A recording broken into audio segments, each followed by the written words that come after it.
बिस्मिल्लाहिर्रहमानिर्रहीम। Dear students, अस्सलाम वालेकुम।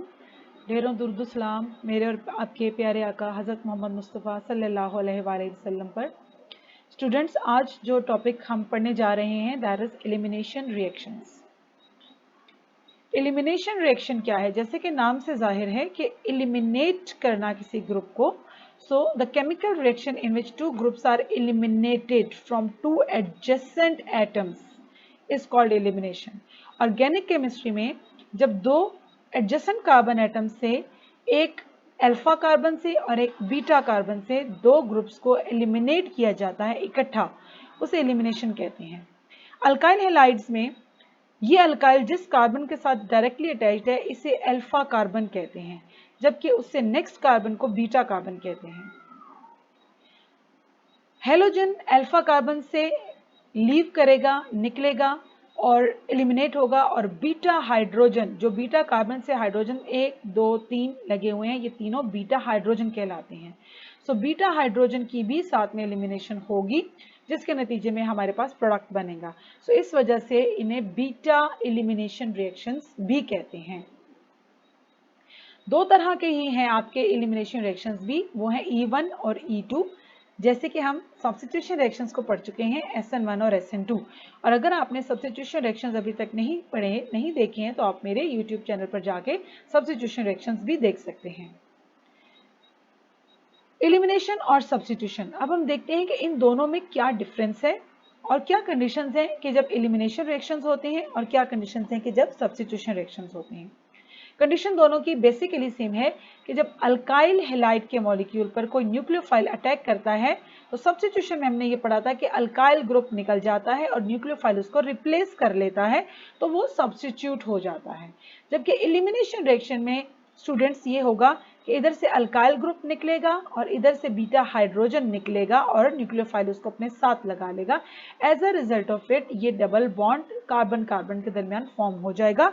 और आप देख रहे हैं कि ये जो अल्कीन बनी है इसमें ना तो वो हेलोजन रहा है एज अ लिविंग ग्रुप, वो निकल गया, और ना ही इधर से हाइड्रोजन रहा है। So this is the basic difference between substitution and elimination, कि इसमें अल्फा कार्बन से हेलोजन और बीटा कार्बन से बीटा हाइड्रोजन निकल जाते हैं, एलिमिनेट हो जाते हैं।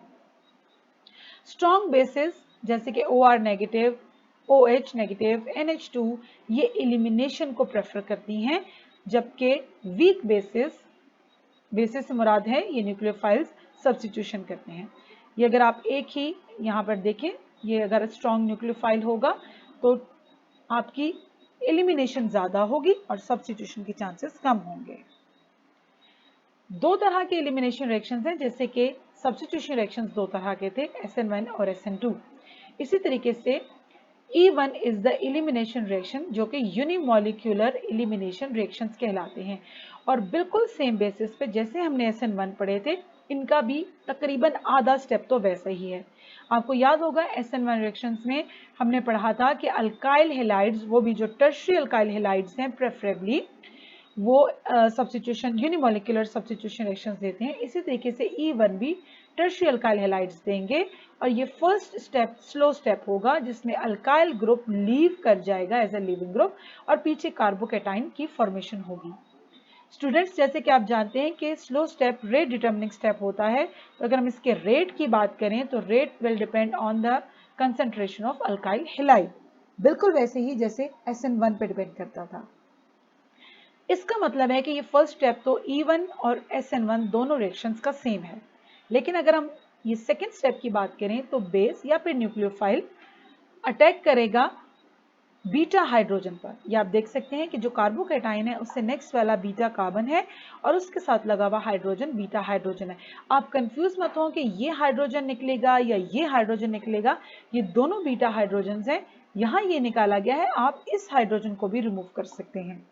So base will approach this hydrogen beta hydrogen और इसके इलेक्ट्रॉन्स यहाँ इस कार्बन और इस कार्बन के दरमियान बॉन्ड बनाकर इसको स्टेबलाइज करेंगे, और ये रिएक्शन बहुत फास्ट होगा, जिसके नतीजे में आप ये देख रहे हैं कि डबल बॉन्ड दोनों कार्बन्स के दरमियान बन गया।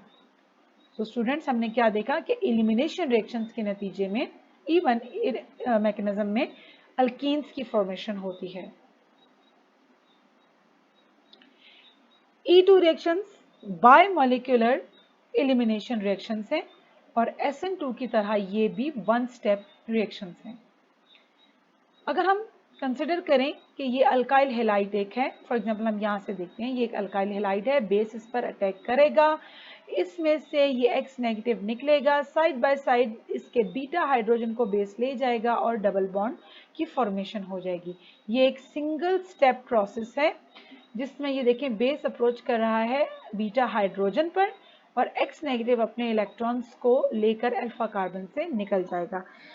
अगर आप ये एक इंटरमीडिएट जो बन रहा है इसमें देखें तो बेस का हाइड्रोजन के साथ बॉन्ड डॉटेड लाइन से जो दिखाया गया है ये फॉर्म हो रहा है, जबकि हाइड्रोजन कार्बन का बॉन्ड ब्रेक हो रहा है, जबकि कार्बन कार्बन का बॉन्ड फॉर्म हो रहा है और कार्बन एक्स का बॉन्ड अगेन ब्रेक हो रहा है। ये एक इंटरमीडिएट है जिसमें दो बॉन्ड्स ब्रेक हो रहे हैं तो एक बॉन्ड नया बन भी रहा है। स्टूडेंट्स ये इसके आखिर में ये अल्कीन्स की फॉर्मेशन होगी और अगर हम इसका ओवरऑल रेट लिखेंगे तो ये बिल्कुल आपके SN2 रिएक्शंस की तरह रेट डिपेंड करेगा न्यूक्लियोफाइल की कंसंट्रेशन पर और आपके अल्काइल हैलाइड की कंसंट्रेशन पर। ये हम डिस्कस कर चुके हैं, दोबारा वही है, ओवरऑल मैकेनिज्म है स्पेसिफिक एग्जांपल के साथ। ये OH नेगेटिव आपका न्यूक्लियोफाइल है जो कि हाइड्रोजन बीटा हाइड्रोजन पर अप्रोच कर रहा है, ये बॉन्ड यहाँ शिफ्ट हो रहा है और ब्रोमाइड अपना इलेक्ट्रॉन्स लेके ब्रोमाइड आयन की फॉर्म में लीव कर रहा है। इंटरमीडिएट ट्रांजिशन स्टेट ये बनी है और ये फाइनल प्रोडक्ट बन गया है जिसमें ब्रोमाइड आयन निकल गया, इथीन बन गई और वाटर साथ में आपका प्रोडक्ट बना है। स्टूडेंट्स अब हम देखते हैं कि सब्स्टिट्यूशन और एलिमिनेशन रिएक्शंस में क्या प्रेफरेबली क्या कंडीशंस होंगी कि सब्स्टिट्यूशन रिएक्शन हो और वो कौन सी कंडीशंस होंगी कि जिसमें एलिमिनेशन रिएक्शन हो, क्योंकि आप देख चुके हैं कि इनके लिए बेसिक ज़रूरत जो है अल्काइल हाइलाइड की और बेस की है और वो तो दोनों में ही है। तो ऐसी क्या कंडीशंस होती हैं जिसमें एलिमिनेशन प्रेफरेंस में होती है और ऐसी क्या कंडीशंस होती हैं कि जिसमें सब्स्टिट्यूशन प्रेफरेंस में होती हैं। तो हम फैक्टर्स को पढ़ते हैं कि कौन सी प्रेफरेंस ऑर्डर में क्या चीज़ें चलती हैं। सबसे पहले है जी स्ट्रक्चर ऑफ सबस्ट्रेट। जैसे कि आप जानते हैं सबस्ट्रेट उस अल्काइल हैलाइड मॉलिक्यूल को कहते हैं जिसके ऊपर आपका न्यूक्लियोफाइल अटैक कर रहा है। आपका सबस्ट्रेट जितना ज़्यादा सब्स्टिट्यूटेड होगा, जितना बल्कि ग्रुप्स उसके ऊपर लगे हुए होंगे, उसके अंदर एलिमिनेशन करना उतना ही आसान होगा और सब्स्टिट्यूशन करना उतना ही कॉम्प्लिकेटेड हो जाएगा। देखें सब्स्टिट्यूशन के केस में न्यूक्लियोफाइल ने अटैक करना है और अगर बल्कि ग्रुप साइड्स पर लगे होंगे तो न्यूक्लियोफाइल अटैक नहीं कर पाएगा, जैसे कि आप यहाँ देख रहे हैं। और अगर एलिमिनेशन की आप बात करें तो बल्कि ग्रुप्स लगे हुए होंगे तो एलिमिनेशन में तो बेस ने एक हाइड्रोजन बीटा हाइड्रोजन बाहर से पकड़ना है तो एलिमिनेशन आसान हो जाएगी। तो यहाँ देखिए सब्स्टिट्यूशन 39% चांस है जबकि एलिमिनेशन के 61% चांस है। ये एलिमिनेशन का प्रोडक्ट है, ये सब्स्टिट्यूशन का प्रोडक्ट है।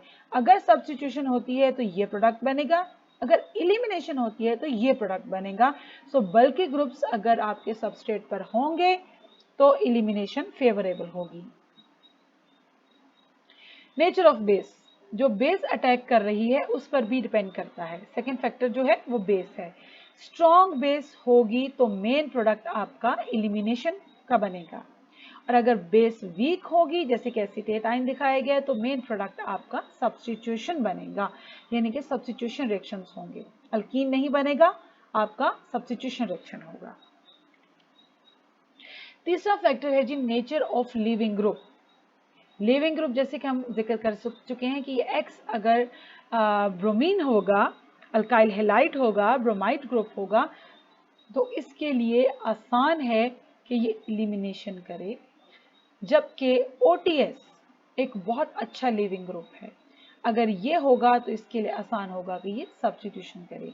गुड लिविंग ग्रुप्स के लिए एलिमिनेशन मुश्किल है, सब्स्टिट्यूशन आसान है, जबकि जो अच्छे लिविंग ग्रुप्स नहीं है उनके लिए एलिमिनेशन आसान है। Role of living groups in elimination reaction is similar to that in substitution reactions.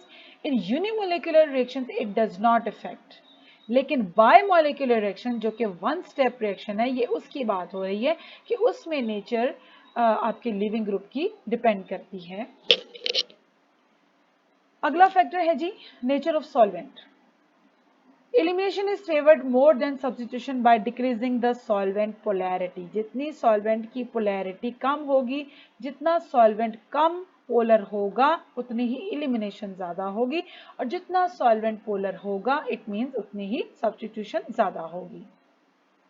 और पांचवा फैक्टर है जी इफेक्ट ऑफ टेम्परेचर। एक ही रिएक्शन हो रहा है ये, अगर 45 डिग्री सेल्सियस पर होगा तो 53% चांस है कि अल्कीन बने यानी कि एलिमिनेशन हो, और 47% चांस है कि सब्स्टिट्यूशन हो और अल्कोहल बने। जबकि टेम्परेचर ज़्यादा कर देने से, टेम्परेचर इंक्रीज कर देने से देखिए आप चांस किसका बढ़ गया, एलिमिनेशन का। इसका मतलब है कि टेम्परेचर इंक्रीज करना एलिमिनेशन के फेवर में जाता है और कम टेम्परेचर सब्स्टिट्यूशन की फेवर में जाता है। सो स्टूडेंट्स, ये कुछ फैक्टर्स थे जो हमने डिस्कस कर लिए। So elimination versus substitution, E1 versus E2। अगर आपको मेरी आज की वीडियो अच्छी लगी हो तो लाइक करें, सब्सक्राइब करें और अपने फ्रेंड्स के साथ शेयर करें। Thank you. Allah Hafiz.